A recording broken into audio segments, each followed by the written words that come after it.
The recent burst of interest in interstellar flight has surely been enhanced by the exoplanet discoveries that have become almost daily news. Finding interesting planets, some of them with the potential for water on their surfaces, inevitably raises the question of how we might find a way to get there.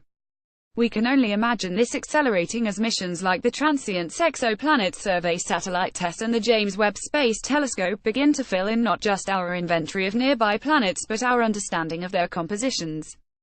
Find a terrestrial-class planet around another star, we may find that there is more than one around the Alpha Centauri stars, and the interstellar probe again becomes a topic of lively conversation. Breakthrough Starshot, the hugely ambitious attempt to develop a concept for tiny payloads being delivered through beamed laser propulsion to a nearby star, is by now a major part of the discussion. And as I said in my closing remarks at the recent Tennessee Valley Interstellar Workshop in Huntsville, there is a synergy among these developments. Here's a bit of what I said in Huntsville. The emergence of Breakthrough Starshot clearly changes the game for everyone in the interstellar community.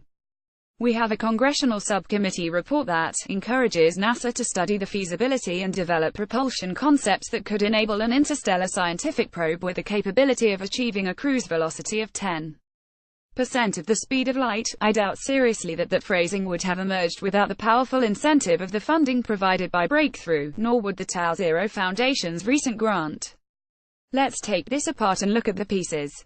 We all know that Breakthrough Starshot lit up media coverage of the interstellar idea at the same time that we were finding an interesting planet not so much larger than Earth in what appeared to be a habitable zone orbit around Proxima Centauri. Being at one of the Breakthrough Starshot sessions when the announcement was made was an energizing experience, and I remember staying up late one night in Palo Alto writing the article on the Proxima Centauri discovery that I would post when the embargo lifted. Image credit Manchu. The subcommittee report I referred to was the work of Representative John Culberson RTX, long known for his interest in the space program and a panelist at the TVIW 2017 gathering. Culberson submitted a report to the Committee on Appropriations to accompany a bill setting NASA's budget for the 2017 fiscal year, which began on October 1 of that year. The bill sets down a futuristic agenda: interstellar propulsion research. Current NASA propulsion investments include advancements in chemical, solar electric, and nuclear thermal propulsion.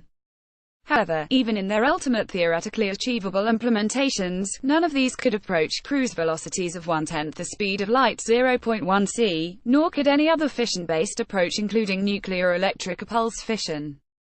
The committee encourages NASA to study and develop propulsion concepts that could enable an interstellar scientific probe with the capability of achieving a cruise velocity of 0.1 c.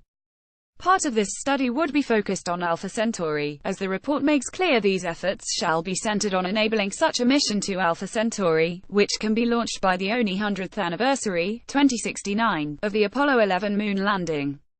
And there is this about propulsion prospects. Propulsion concepts may include, but are not limited to, fusion-based implementations including antimatter catalyzed fusion and the Bussard interstellar ramjet matter antimatter annihilation reactions, multiple forms of beamed energy approaches, and immense sails that intercept solar photons or the solar wind. At the present time, none of these are beyond technology readiness level TRL on a 2. The NASA Innovative Advanced Concepts NIAC program is currently funding concept studies of directed energy propulsion for wafer-sized spacecraft that in principle could achieve velocities exceeding 0.1 c and an electric sail that intercepts solar wind protons. The report notes work at the NASA Innovative Advanced Concepts program, pointing to studies Phil Lubin UC Santa Barbara has performed on the whole issue of beamed propulsion using lasers. This work is repeatedly cited by Breakthrough Starshot, and Lubin is actively involved in Breakthrough's work on laser technologies. Thus, there is some overlap even here between NASA and a privately funded venture that is putting the beamed sail idea to the test and examining the infrastructure needed. What Culberson's report went on to do was to tell NASA to submit an interstellar propulsion technology assessment report, with a draft roadmap that could include an overview of the propulsion concepts considered viable, one that would include the technical challenges, assessments of technology readiness levels, near-term goals and funding requirements. If this sounds familiar, it is because of the tie-in with a grant recently awarded to the Tau Zero Foundation to compile just such a technology roadmap, work which is now in progress. But despite overstatements in many media outlets along the lines of NASA planning interstellar mission, and the like, funding breakthrough propulsion ideas is difficult at the best of times, as Tau Zero founder Mark Millis knows all too well. The former head of NASA's Breakthrough Propulsion Physics Project, Millis, told me that acquiring the Tau Zero grant was an extended process that took a number of years to complete. From a recent email, a part of this story is the funding process. Those processes are not as singular, as straightforward, or fast as many envision. For example, the grant awarded to Tau Zero in January 2017 was proposed to NASA 5 years earlier, in February 2012. At that time NASA agreed that such work was needed, but was out of scope for its current funding categories. As those 5 years passed, the details of the work were iterated with NASA 4 times, each time getting closer to being funded. The last requested revision was December 2016, where Culberson's interest added the last nudge. The other part of this story is that funding can vanish faster than it is awarded. In multi-year grants, like the one to Tau Zero, there is no guarantee that funding will exist for its second and third years. That is all part of the realities that we have to deal with. In other words, although I've seen the NASA to the Stars story pitched as a reprise of the Apollo program, it is actually a very small step in the direction of assessing what would be required to get an interstellar option in motion. This is certainly not a funded effort to build and launch specific hardware, or even a detailed mission study of the sort Breakthrough Starshot will be creating. But we do have recent reports that a small team based at the Jet Propulsion Laboratory is working on further ideas. JPL's Anthony Freeman spoke of the possibilities at the 2017 American Geophysical Union Conference. At the Huntsville TVIW meeting, JPL's Stacy Weinstein-Weiss discussed the science prospects for an interstellar probe.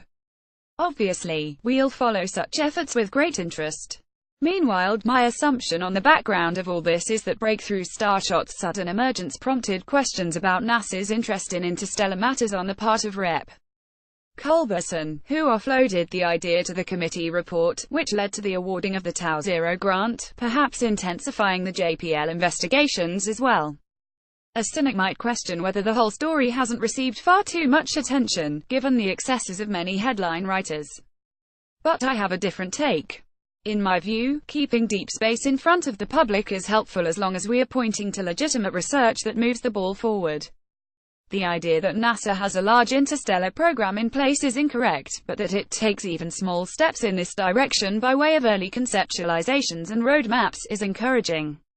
Meanwhile, a vigorous private effort to put theoretical technologies to actual prototype and testing is all to the good, perhaps pointing toward future synergies between space agencies and non-traditional space organizations. Everything gets blown out of proportion somewhere on the internet, a challenge we all have to live with as we pursue ideas as futuristic as travel to other stars. But on balance, I'd say that 2017's flurry of media attention was a good thing, and one that may remind us how much it would take to actually build serious interstellar hardware by 2069 or sooner. Technologies need development at every level, but there is nothing wrong with the Starshot model, beginning with conceptual studies and progressing to laboratory work that could point to eventual star flight.